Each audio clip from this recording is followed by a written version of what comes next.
Also, last point on Monica Bellucci, which felt kind of like a random character. I want to say that she was useless. I mean, again, for me personally, she was the whole reason that I went to watch this movie. Anything that Monica Bellucci is in, I'm all for the bombshell supermodel, succubus type of woman given screen time and being allowed to shine. But after watching the movie, I do have to admit, story-wise, it didn't really leave that much of an impact on me. Like, it was fun, it was kitschy with the whole ASMR stick that she had.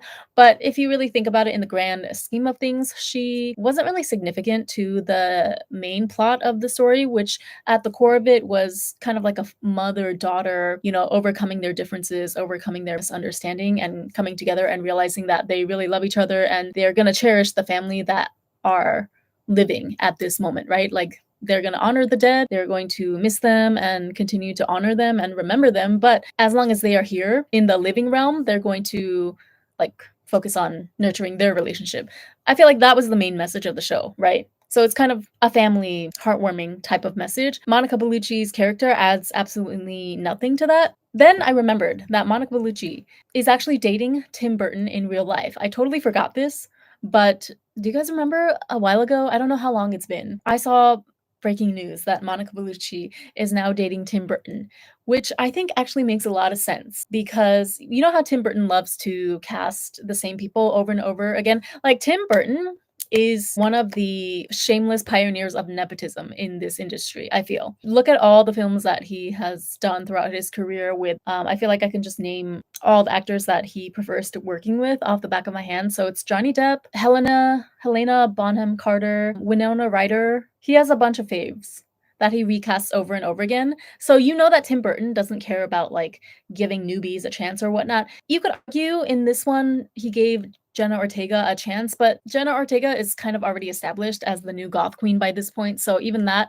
I mean, okay, I guess when she was cast in Wednesday, yeah, I'm forgetting a couple of things now. So I guess Tim Burton did produce Wednesday. That's where Jenna Ortega got her big break. So now people are saying that she's like being typecast for these type of moody, angsty teenage goth girl type of roles, which I don't think is really fair because at the end of the day, actors are workers too. And like, what do you expect her to do? If she's getting the opportunities for these types of roles and she happens to just embody them so perfectly, who cares if they are similar to one another? Like, clearly this is what she was born to do or what she was made to do. So why can't everyone just leave her alone? She's great as Wednesday. And I think she seamlessly played this new character, Astrid, who is Lydia's daughter in this Beetlejuice sequel. So yeah, people need to leave Jenna Ortega alone, is just what I'm trying to say. But yeah, Tim Burton has always had a history of exercising nepotism in his choices for the people that star in his films. That's his prerogative as a director, you can't tell him what to do. But I remember it's funny because he also had that controversy where he basically said that he didn't want to cast non-white people in his movies because they didn't fit the aesthetic that he was going for or something like that. So it was just funny to me that there were definitely a few diversity hires, we could say, sprinkled throughout this movie. Immediately as soon as I saw them, I'm thinking to myself, did someone make you do that, Timmy boy? Or did you actually have a change of heart? Like, for example, one of the realtors, who I guess was also in the first movie, but the realtor, she has an adopted Asian daughter in this movie who shows up on screen for all of 5 seconds. So you know that that was also not a necessary cameo whatsoever. But I guess Tim Burton really wanted to show us that he's changed his ways. He's taking this diversity representation thing seriously. So, I mean, I guess I appreciate it as long as that little girl, the Asian girl, got a paycheck. But I don't know. It just seemed very transparent to me because, like, as soon as I saw the daughter, I was like, okay, so you're trying to pull a Charlotte in Sex and the City, right? You guys know Charlotte adopted a baby from China, which there's no problem with. Like, I have no problem with that storyline. Don't get me wrong. I'm just saying it was very obvious to me when I saw that, right? That I see what you're trying to do because there's like no other Asian people in this movie. And there's also there are a few black people that he added during that Soul Train sequence in the underworld. But I don't know was that part of the first movie or not. Anyway, I'm just rambling at this point. But Monica Bellucci is dating Tim Burton. So we all know that Tim Burton likes to cast the people that he is favoriting at the moment, which Now it makes so much sense to me why he put so much of Monica in this movie, even though I feel personally that she had no significant impact on the actual plot. It's just because Tim Burton is dating her.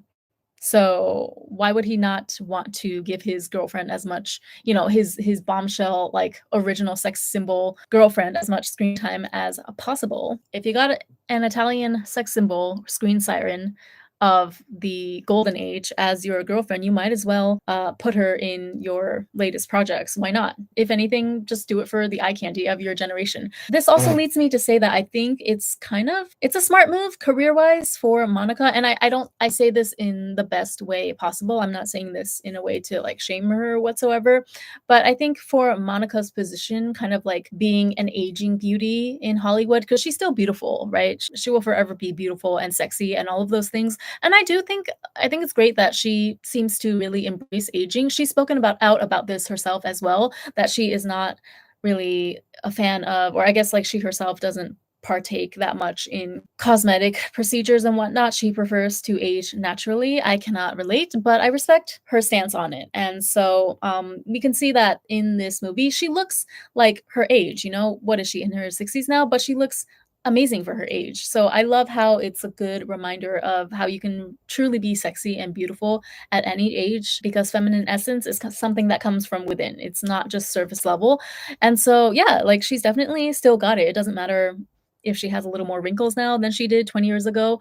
But I think the fact that because we live in the society that we live in, it's smart of her to get with an even older producer. Stereotypically, it's kind of like the bombshell that's maybe a little bit past her prime. Again, I don't mean this in any derogatory way towards her, but I'm talking by Hollywood standards. Some would consider her to be past her prime. So it was a good move for her, I think, to go for like the older, disheveled looking, uh, maybe not exactly on her level in terms of attractiveness director, but he's like a mainstay in the industry, right? He has a lot of pull in Hollywood. And so now, I mean, case in point, she stays booked, okay, because she's connected to Tim Burton. So good for her. I mean, it's not that she couldn't date anyone younger. She's Monica Bellucci. She can have anyone she wants at any age she wants, but a younger man would likely not be able to do anything for her the way that a Tim Burton would be able to.